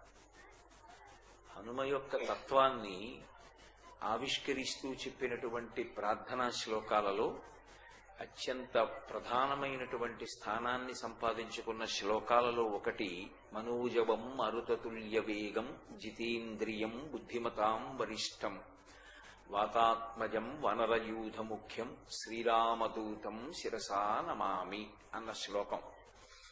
ఇందులో మనోజవం మరుతతుల్య వేగం అని రెండు విశేషణాలు వాడారు. మనస్సు ఎంత వేగంతో వెడుతుందో అంత వేగంగా వెళ్ళగలిగిన వారు. మారుతతుల్య వేగం, వాయువు ఎంత వేగంగా వెడుతుందో అంత వేగంగా వెళ్ళగలిగిన వారు. ఎందుకు రెండు విశేషణాలు వేయడం ఎందుకు? ఈ రెండిటిలో ఏ విశేషణాన్ని వాడినప్పటికీ కూడా అది అపారమైనటువంటి వేగాన్ని తెలియజేసేటటువంటిదే. కానీ ఈ రెండు విశేషణాలు వెయ్యడం వెనక అందులో ఒక ప్రధానమైనటువంటి తత్వము ఇమిడి ఉంది. స్థూలభూతము సూక్ష్మభూతము అని రెండుంటాయి. స్థూలభూతాలు పృథివీ ఆపస్తేజోవాయురాకాశాలు. ఈ భూమి, నీరు, నిప్పు, గాలి, ఆకాశము, ఈ పంచభూతాల్ని స్థూలభూతాలంటారు. వీటిలో కొన్ని అసలు కదలకూడదు, కదలవు. భూమి ఉందనుకోండి, భూమి తన చుట్టూ తాను తిరుగుతుంది తప్ప భూమి ఇంకొకలా కదలకూడదు. అలా కాని కదిలితే ఉపద్రవం సంభవిస్తుంది, భూకంపము అంటారు. కాబట్టి భూమి కదిలే అవకాశం ఉండదు. నీరు కదిలినా పరమేశ్వరుడు దానికి నియమం పెట్టాడు. పల్లం ఎటుంటుందో అటే నీరు వెళ్ళాలి తప్ప పల్లం లేనటువంటి వైపుకి నీరు ఎక్కదు. అగ్నిహోత్రం ఉందనుకోండి, పైకెక్కాలి తప్ప కిందకి వెళ్ళదు. ఇవన్నీ కూడా శివమహాపురాణంలో వ్యాస భగవానుడు చెప్తాడు. ఇవి సృష్టి చేసినప్పుడు పరమేశ్వరుడు పంచభూతములకు శాసనం చేశాడు. హవ్యం వహతి దేవానాం కవ్యం కవ్యాసినాపి పాకంచ కురుతి వహ్ని శంకరస్యైవ శాసనాత్ అని. నీరు కిందకి వెళ్ళకపోతే బియ్యంలో నీళ్లు పోసినప్పుడు అన్నం వండుకోవడం ఎలా? అగ్నిహోత్రం పైకి రాకుండా కిందకి వెళ్ళిపోయిందనుకోండి, అప్పుడు అసలు పచనం ఎలా చేస్తాం? అన్నం ఎలా వండుతాం? శరీరంలో వేడి ఎలా నిలబడుతుంది? నీరు కిందకి వెళ్ళిందనుకోండి, అప్పుడు దాహం వేసినప్పుడు నీళ్లు పుచ్చుకోగానే కిందకి వెళ్లి కడుపులోకి వెడితే కదూ ప్రాణాలు నిలబడ్డం. సంజీవనం సమస్తస్య జగత సలిలాత్మిక భవ ఇత్యుచ్యతే మూర్తిర్భవస్య పరమాత్మనః అంటాడు వ్యాస భగవానుడు. భవుడు అన్న పేరుతో పరమేశ్వరుడు నీటి రూపంలో ఉండి క్రిందకి వెళ్లేటటువంటి అలవాటు కనుక అది నోట్లో పోసుకోగానే కడుపులోకి వెళ్లి ఆ నీటి చేత ప్రాణములు నిలబడుతున్నాయి. వేదం ఒక మాట చెప్తుంది, ప్రాణములను వెనక్కి తీసుకురాగలిగిన శక్తి నీటి యందున్నది అని. ఆ శక్తిని ఈశ్వరతత్వంగా పూజ చేస్తారు. అందుకే స్పృహ తప్పిపోయిన వాడికి ముఖం మీద నీళ్లు కొడితే మళ్లీ చైతన్యం ఆవహిస్తుంది అని. అలా పరమేశ్వరుడు ఒక్కొక్క భూతానికి ఒక్కొక్క లక్షణాన్ని పెట్టాడు. పెట్టినప్పుడు భూమి కదలదు, నీరు కదిలినా పల్లానికి కదులుతుంది, అగ్ని కదిలినా క్రిందకి వెడుతుంది, ఆకాశము అసలు ఎప్పుడూ కదలదు. ఇక కదిలేటటువంటి అపారమైన వేగమున్నది వాయువు ఒక్కటే. వాయువు యొక్క వేగము ఎంత అంటే చెప్పడం చాలా కష్టం. అది దాన్ని స్థూలభూతం అంటారు. వాయువు ఎంత వేగంగా వెడుతుందో హనుమ కూడా అంత వేగంగా వెడతారు. సూక్ష్మభూతం మనస్సు. నా మనస్సు చూపించండి అని అడిగారనుకోండి, సాధ్యం కాదు. నా కంటి రెటీనా చూసుకోవాలన్నా చూసుకోవచ్చు. నా గుండె చూడాలి అనుకుంటే వైద్యుడి దగ్గరికి వెడితే ఏదో తెర మీద కనపడచ్చు. కానీ నా మనస్సు చూపించండి అని అడిగారు అనుకోండి, అది చూపించడం ఎవరికీ సాధ్యం కాదు. అది సూక్ష్మభూతం, సంకల్ప వికల్ప సంఘాతము అంటుంది వేదాంత శాస్త్రం. అటువంటి సూక్ష్మభూతమైనటువంటి మనస్సులోంచి సంకల్పములు, ఆలోచనలు వస్తాయి. మళ్ళీ దాన్ని విడిచిపెట్టేస్తుంది. వికల్పము ఇంకో ఆలోచన తీసుకొస్తూ ఉంటుంది. అటువంటి సూక్ష్మభూతమైనటువంటి మనసు యొక్క వేగాన్ని చెప్పడం ఎవరికీ సాధ్యం కాదు. ఈ క్షణంలో కళ్ళు మూసుకుంటే కాశీపట్టణం వెళ్ళిపోగలదు. ఈ క్షణంలో స్మరించినంత మాత్రం చేత వెంకటాచలం వెళ్ళిపోగలదు. అంత వేగంగా వెళ్ళగలిగినటువంటి శక్తి ఉన్నది. జవం అన్న మాటకి, వేగం అన్న మాటకి తత్వతః ఏమీ భేదం లేదు. రెండూ ఒకటే. అమరకోశాన్ని పరిశీలిస్తే మనోజవం అన్నప్పుడు జవమన్నా వేగమే, మారుతతుల్య వేగం అన్నా వేగమే. రెండు విశేషణాలు వేయడానికి కారణం, స్థూలభూతాల్లో వాయువు ఎంత వేగంగా వెళ్ళగలదో దానికన్నా వేగంగా వెళ్ళగలిగిన ఇంకొక భూతం లేదు స్థూలభూతం. సూక్ష్మభూతాల్లో మనసంత వేగంగా వెళ్ళగలిగినటువంటిది ఇంకొకటి లేదు. ఈ రెండిటితో సమానమైన వేగంతో వెళ్ళగలిగినటువంటి వారు హనుమ ఒక్కరే. అయితే ఇది ఏ విధంగా ఆయనకి కితాబు, వేగంగా వెళ్ళడం మంచిదే, కానీ మన మనసు వేగంగా వెళ్ళిన కారణం చేత అన్ని వేళలా మనకి ఉపయోగం జరుగుతోందా? ఓ పూజకి వెళ్ళి కూర్చున్నాం అనుకోండి, హస్తయోహో అర్ఘ్యం సమర్పయామి అంటాడు. హస్తయోహో అర్ఘ్యం సమర్పయామి అన్నప్పుడు పరమేశ్వరుడు చెయ్యి చాపాడని, మీరు నీళ్లు పోశారని, ఆయన చెయ్యి తడిసిందని, మీరు ఉత్తరీయంతో తుడిచారని మీకు కనపడాలి. కానీ నోరు హస్తయోహో అర్ఘ్యం సమర్పయామి అంటుంది. మనసేమో ఆఫీసులో నిన్న సగం రాసి వదిలేసినటువంటి ఫైల్ దగ్గరికి వెళ్ళిపోతుంది. ఈశ్వరుడు అంటాడు, నాకు ఇవన్నీ అక్కర్లేదు, పైన నువ్వు పట్టుకొచ్చినటువంటి ఉపకరణములతో నాకు సంబంధం లేదు, నాకు మనసు అక్కడ పెడితే నేను తీసుకుంటానంటాడు. మయ్యేవ మన ఆదత్స మయి బుద్ధిం నివేశయ అంటాడు గీతాచార్యుడు. నా యందు మనసుంచు, నా యందు బుద్ధి పెట్టు, అది నాకు కావాలంటాడు. అలా మన మనసుని ఈశ్వరుడి దగ్గర పెట్టేయడానికి అదో వస్తువు అయితే అందరూ యోగులైపోదురు. కానీ అది మన మాట వినదు. అది మనని యాంత్రీకరించి వేరొక చోటికి వెళ్ళిపోతూ ఉంటుంది అపారమైనటువంటి వేగంతో. అలా వెళ్ళిపోయేటటువంటి వేగం ఉన్నటువంటి మనసు మనకి ఉన్నంత మాత్రం చేత భగవంతుడి దగ్గర మనం మన మనసుని ఉంచలేకపోతున్నాం. మరి హనుమకి శరీరానికి అంత వేగం ఉంది, ఇక మనసు యొక్క వేగం చెప్పనలవి కాదు. మరి అటువంటప్పుడు ఆయనకి అది ఏ విధంగా ఉపయుక్తం అంటే, ఈ వేగము జవము రెండూ ఉన్నప్పటికీ కూడా ఒక్క హనుమ యందు ఒక విశేషమైనటువంటి లక్షణం ఉన్నది.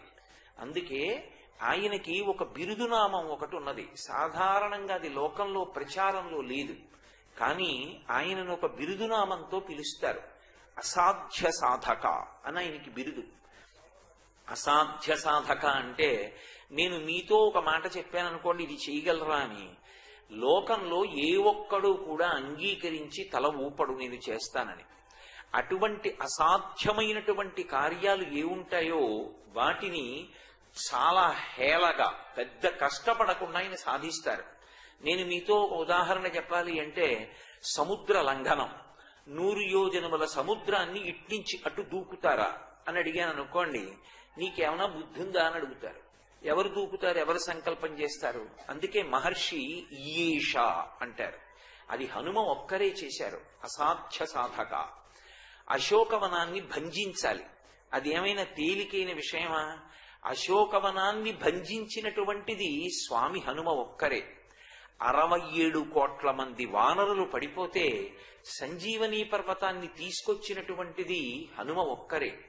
ఎక్కడ కాంచనలంక దక్షిణంలో, ఎక్కడ ఉత్తరాన కైలాసపు వృషభము అనేటటువంటి పర్వతాల మధ్యలో ఉన్న సంజీవనీ పర్వతం, దాన్ని ఇంత దక్షిణం నుంచి అంత ఉత్తరానికి వెళ్లి ఆ పర్వతాన్ని తీసుకురావడం అనేటటువంటి సంకల్పం కూడా ఎవరూ చెయ్యరు. కానీ స్వామి హనుమ ఒక్కరే అటువంటి దాన్ని సాధించారు.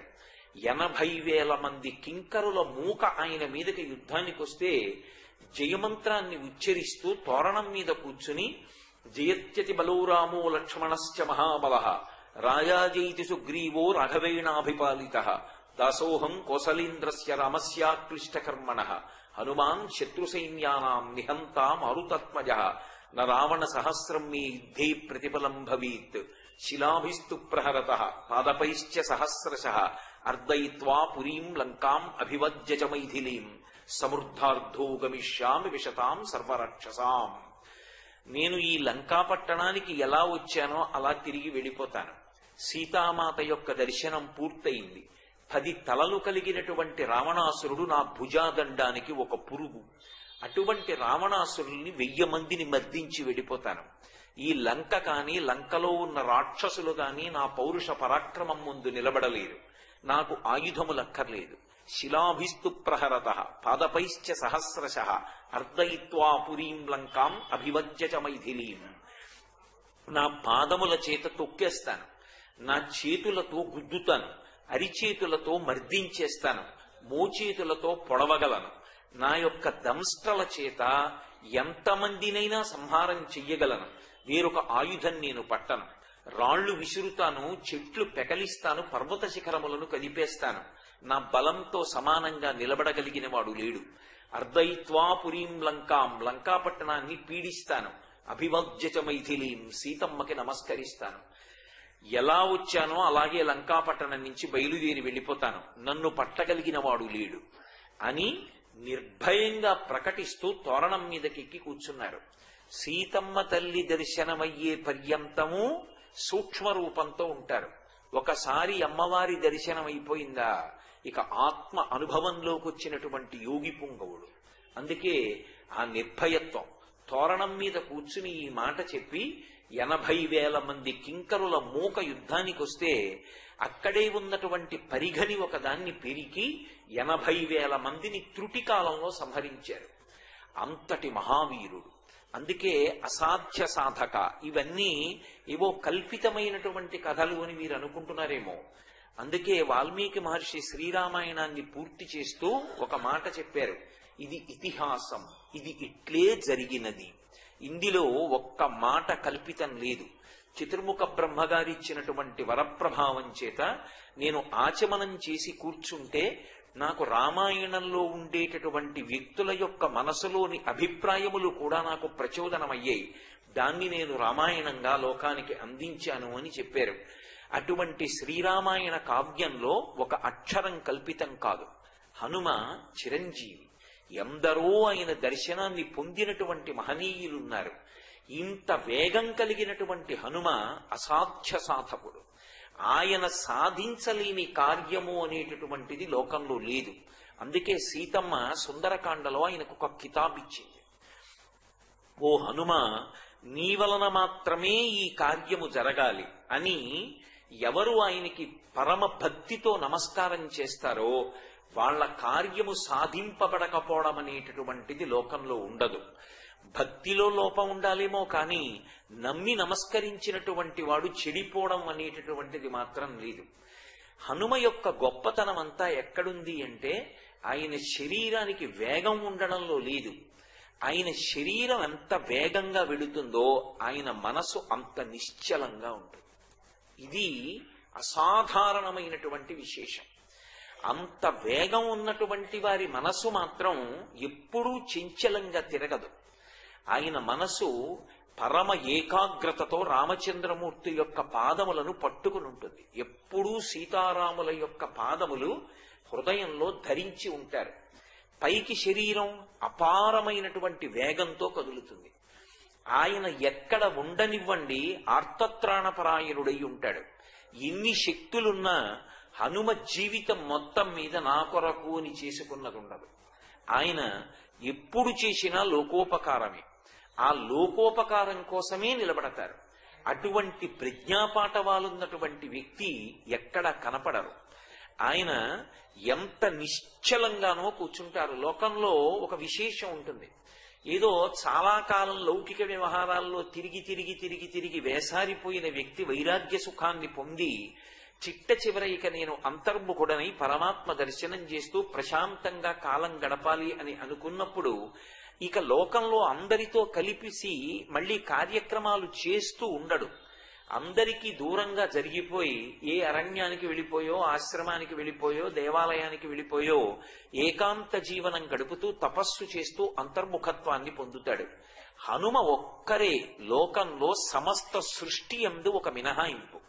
ఆయన అలా ఎక్కడో కూర్చుని తపస్సు చేస్తూ ఉండరు. ఆయన నిరంతరం రామభక్తుల్ని కాపాడుతూ ఉంటారు. ఎందుకని అంటే రామచంద్రమూర్తి యొక్క ఆజ్ఞ. అవతార పరిసమాప్తి సమయంలో నాతో ఎవరైనా వస్తారా అని అడిగారు. ఆయనతో పాటు అయోధ్య పట్టణంలో ఉన్నటువంటి ప్రజలు కూడా వెళ్ళిపోయారు చాలా మంది.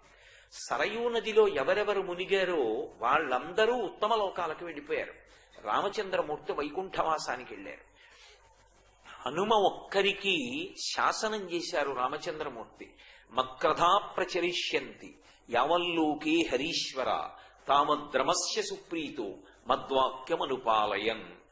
ఎంత కాలము రామకథ చెప్పబడుతుంటుందో, ఎంత కాలము రామాయణము పూజింపబడుతుందో, ఎక్కడెక్కడ రామనామము చెప్పబడుతుందో అక్కడక్కడికి వెళ్లి హనుమా నువ్వు కాపాడుతుండు, భక్తుల్ని రక్షణ చేస్తుండు అని చెప్పారు. అందుకే ఆయన ఎక్కడో తాపసిగా ఒక ఆశ్రమంలో కూర్చుని నిశ్చలంగా ఉండి అంతర్ముఖత్వాన్ని పొందినటువంటి వారు కారు. అందరి మధ్య తిరుగుతూ ఇన్ని లౌకిక వ్యవహారములలో ఉంటూ లోపల మాత్రం కదలకుండా పరమశివుడై ఉంటారు. పైకి మాత్రం పరదేవతలా కదులుతూ ఉంటారు. ఇది మీకు వాంగ్మయంలో ఇద్దరి ఎందే కనపడుతుంది. ఒకరు స్వామి హనుమ, రెండవ వారు శంకర భగవత్పాదులు. వాళ్ళిద్దరీ దీన్ని సాధించారు. అనితరమైనటువంటి ప్రజ్ఞ. ఇటువంటి ప్రజ్ఞ ఉన్నటువంటి మహానుభావుడు ఆయన ఒక్కడే. ఆయన వేగం అంటే ఏదో సామాన్యమైన వేగం కాదు. ఎంతటి వేగంతో ఆయన వెడతారు అంటే శ్రీరామాయణం సుందరకాండలో వర్ణిస్తారు. ఊరు వేగోద్ధతా వృక్షా ముహూర్తం కపిమన్వయం ప్రస్థితా దీర్ఘమధ్వానం స్వబంధుమివ బాంధవాః తస్య విద్యుత్ ప్రభాకారం వాయు మార్గానుసారిణం నయనే విప్రకాశే పర్వతస్థా వివానలౌ అంటారు. ఆయన మహేంద్రగిరి మించి రెండు పాదములను గట్టిగా ఊంచి తనని తాను గరుత్మంతునిగా భావించుకుని ఆకాశంలోకి లంఘనం చేసి ఎగరడం ప్రారంభం చెయ్యగానే ఆయన తొడల వేగానికి అక్కడ ఉన్నటువంటివి కొన్ని వందల సంవత్సరముల నుంచి పెరిగి పెద్దవైపోయినటువంటి పెద్ద పెద్ద మద్ది చెట్ల లాంటివి కూకటి వేళ్లతో పెళ్లగింపబడి ఆయనని అనుసరించి వెళ్ళాయి. వేగంగా ఏదో ఒక 4 చక్రములున్న వాహనం వెళ్ళిపోయిందనుకోండి రహదారిలో, అక్కడే పడి ఉన్నటువంటి గడ్డి పరకలు, కాగితం ముక్కలు లాంటివి దానితో పాటు ఎలా ఎగిరి కొంత దూరం పెడతాయో అలా ఊరు వేగోద్ధతా వృక్షా ముహూర్తం కపిమన్వయం ప్రస్థితా దీర్ఘమధ్వానం స్వబంధుమివ బాంధవాః. కొన్ని వందల సంవత్సరముల నుంచి పెరిగినటువంటి చెట్లు కూకటి వేళ్లతో పైకి లేచిపోయి ఆయనతో పాటు వెళ్లి సముద్రంలో పడిపోయి, ఆయన ఆకాశంలో వెడుతున్నప్పుడు మహర్షి ముందు నుంచి వర్ణించారు హనుమని. ఆయన 2 నేత్రములు ఎలా జ్వలిస్తున్నాయంటేట తస్య విద్యుత్ ప్రభాకారం వాయుమార్గానుసారిణం నయనే విప్రకాశే పర్వతస్థా వివానలౌ.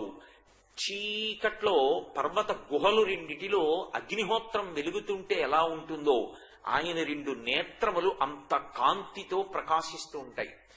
ఆయన వెడుతున్నప్పుడు ఎలా ఉంటుందంటే పిబందివ బభౌచాపి సోర్మిమాలం మహార్ణవం పిపాసు విపచాకాశం దదృశస్తే మహాకపి అంటారు మహర్షి. ఆకాశాన్నంతటినీ ఒక మహాభూతం తాగేస్తోందా అన్నంత వేగంతో వెళ్ళగలరు. ఆయన వేగం అనితర సాధ్యమైనటువంటి వేగం. అంత వేగంతో వెళ్ళగలిగినటువంటి వారు ఆయన ఒక్కరే. సముద్రం ఎన్నడూ పొందనటువంటి ఒక విచిత్రమైనటువంటి స్థితిని పొందింది హనుమ సముద్ర లంఘనం చేసిన రోజున. మహర్షి దాన్ని వర్ణిస్తూ ఒక అద్భుతమైన శ్లోకం చెప్పారు. ఆయన బలం గురించి చెప్తూ తిమి నక్ర చషా కూర్మాః దృశ్యంతే వివృతాస్తథా వస్త్రాపకర్షకేణేవ శరీరాణి శరీరిణాం అన్నారు. ఒక వ్యక్తి గాఢ నిద్రలో ఉండగా అతని శరీరానికి కింది భాగం నుంచి పెద్ద గాలి వేసిందనుకోండి, గాలి వేసినప్పుడు కట్టుకున్న బట్ట పైకి ఎగిరిపోతే లోపల ఉన్నటువంటి అవయవములన్నీ ఎలా కనపడతాయో, స్వామి హనుమ అపారమైన వేగంతో సముద్రాన్ని లంఘనం చేసినప్పుడు ఆ సముద్రం అంతా కూడా చాప చుట్టబడ్డట్టుగా ఒక్కసారి కెరటం పైకి లేస్తే కొన్ని వేల సంవత్సరముల నుంచి ఆ సముద్రంలో నివాసమున్నటువంటి మొసళ్ళు, తాబేళ్లు, చేపలు మొదలైనటువంటివి రాక్షసులు ఒక్కసారి అందరికీ కూడా కనపడ్డారు. ఆ ఇలా పైకి చాప చుట్టలా లేచినటువంటి కెరటం విరిగి పెద్ద చప్పుడు చేస్తూ మళ్ళీ అందులో పడే పర్యంతం అంత వేగంతో ఆయన సముద్రాన్ని లంఘించారు. అందుకే శ్రీరామాయణంలో ఆయన వేగమే రాక్షసులకు పెద్ద శాపం అయిపోయింది. ఇంద్రజిత్ లాంటి వీరుడు లోకంలో ఉండడు. నేను మీకు గత 3 రోజులుగా 4 రోజులుగా చేస్తున్న ఉపన్యాసాల్లో చెప్తున్నాను. అది ఆయనకి బ్రహ్మగారిచ్చినటువంటి వరం. ఒక్కసారి హోమాన్ని పూర్తి చేసి కానీ మేఘమండలంలోకి వెళ్ళాడా ఎవ్వరికీ కనపడడు. అంత వేగంగా రథం మీద కదులుతూ బాణప్రయోగం చేస్తాడు. అటువంటి ఇంద్రజిత్తు హనుమని కొట్టలేకపోయారు. ఒక్క బాణం తగలలేదు. తగలకపోతే ఈయన్ని కొట్టడం తరువాతి మాట, అసలు ముందు ఈయన వేగాన్ని అరికట్టాలి, ఈయన్ని పట్టుకోవాలి. అందుకు బ్రహ్మాస్త్ర ప్రయోగం చేయవలసి వచ్చింది. అంతటి అద్భుతమైనటువంటి వేగం. ఇంత వేగం కలిగినటువంటి వ్యక్తి తన కోసము అని చెప్పి ఒక్క పని మీద కానీ లేదా కాలక్షేపం కోసం కానీ ఏదో చూసి రావడం కోసం కానీ అనవసరంగా ఆయన ఒక్క క్షణం పాటు అలా ప్రయాణం చేశారు అని ఆయన జీవితం మొత్తం మీద మీకు కనపడదు. ఆయన కదిలితే దానికి ఒక ప్రయోజనం ఉంటుంది. ఆయన కదిలితే ఎక్కడో ఎవరినో రక్షించడానికి కదులుతారు. అలా కాకపోతే గంధమాదన పర్వతం మీద ఆ అరటి తోటలో పర్వత గుహలో ధ్యానమగ్నుడై ఉంటాడు. అంత వేగంగా వెళ్ళగలిగినటువంటి హనుమ నిష్కారణంగా ఉత్తిని తిరుగుతున్నారన్న మాట మనకి వినపడదు. ఇవాళ ఏమీ తోచట్లేదు అలా పోయొద్దాం అంటారు. ఏమీ తోచట్లేదు ఎవడో పుస్తకం చదువుకుంటున్న వాడి ఇంటికి వెళ్ళి వాడిని పాడు చేయడం, అక్కర్లేని మాటలు మాట్లాడడం. మనకంటే సమయం విలువ తెలియనిది కావచ్చు. కొంతమంది జీవితంలో సమయం అత్యంత విలువైనది. వాళ్ళు సమయాన్ని అంత పొదుపుగా వాడుకుంటారు. శంకరాచార్యుల వారు అక్షరాల్ని ఎంత పొదుపుగా వాడతారో కొంతమంది సమయాన్ని అంత జాగ్రత్తగా వినియోగించుకుంటారు. ఒక్క నిమిషం వృధా కానివ్వరు. ఎవరో ఎందుకు ఈ సభలోనే ఉన్నారు డాక్టర్ ఐవీరావు గారు. ఆయన చాలదు ఉదాహరణకి. అంత అద్భుతంగా సమయాన్ని వాడుకునేటటువంటి వారు ఉంటారు. మనకి ఏ పని లేదు కదా అని అటువంటి వారి సమయహరణం చేయకూడదు, వెళ్ళి ఎక్కువ మాట్లాడి.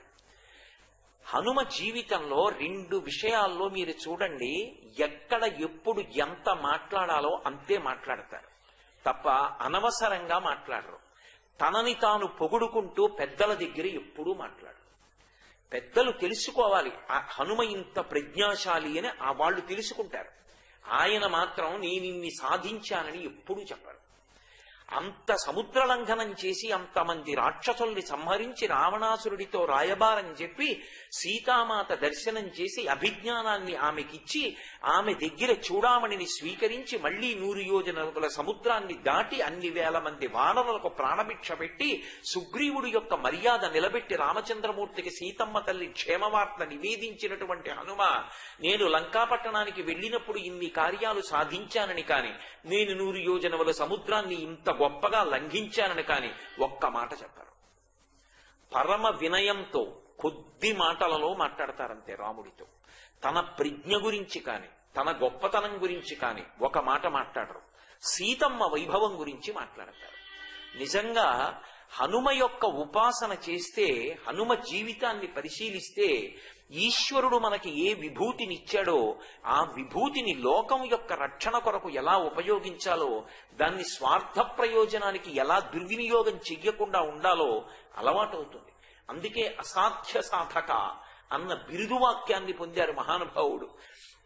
అంత వేగం ఉన్నా ఆయనే, అంత నిశ్చలంగా కూర్చున్నా ఆయనే, అంత వేగంగా వెడుతూ అంత నిశ్చలంగా మనసులో రామపాదములు పట్టుకున్నా ఆయనే, అంత శక్తి ఉన్న ఆయనే, అంత వినయం ఉన్న ఆయనే, అంత మాటకారి ఆయనే, అంత తక్కువ మాట్లాడేదే ఆయనే, అంతటి విద్వాంసుడు ఆయనే, అంత గొప్పగా తక్కువసేపు తక్కువ మాటలలో ఎక్కువ అర్థాన్ని ఆవిష్కరించగలిగిన వారు ఆయనే.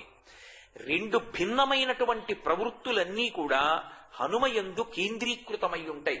అందుకే మనోజవం మరుతతుల్య వేగం జితేంద్రియం, ఇది సామాన్యమైనటువంటి విషయం కాదు.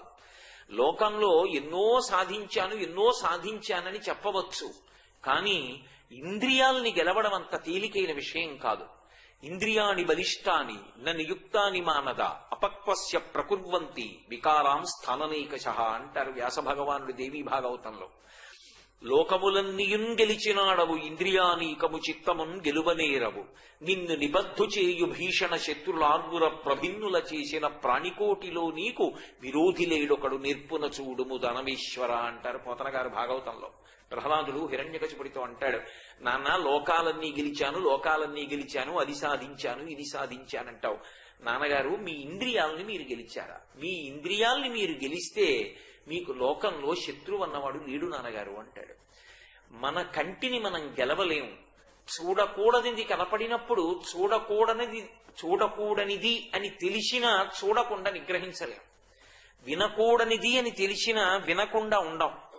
ఇది తినకూడనిది అని తెలిసినా తినకుండా నిగ్రహించుకోలేం. ఇది స్పృశించకూడనిది అని తెలిసినా ముట్టుకోకుండా నిగ్రహించుకోలేం. ఇది వాసన చూడకూడదని తెలిసినా వాసన చూడకుండా నిగ్రహించుకోలేం. ఇంద్రియాలలో ఒక్క ఇంద్రియాన్ని గెలవడం సాధ్యం కాదు. కాని హనుమ 5 ఇంద్రియములను గెలిచారు. అందుకే ఆయన లాంటి యోగి పుంగవుడు లోకంలో ఉండరు.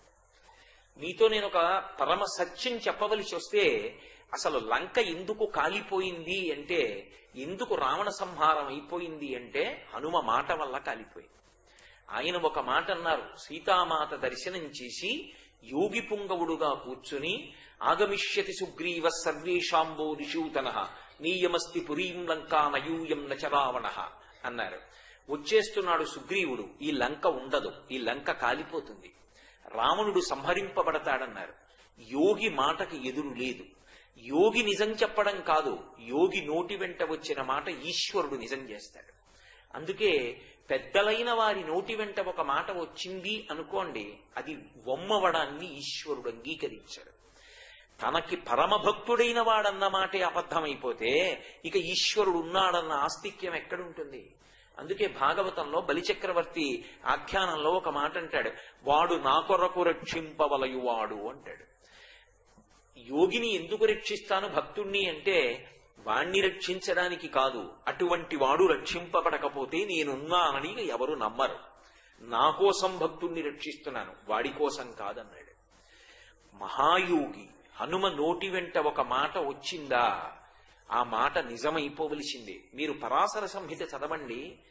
12 నెలలలో చైత్రమాసంతో మొదలుపెట్టి పాల్గొన మాసం వరకు ఒక్కొక్కరు హనుమని ఎలా ఉపాసన చేశారో, ఆయన్ని ఉపాసన చేస్తే ఆయన ఎలా సిద్ధిని అనుగ్రహించారో అర్థమవుతుంది.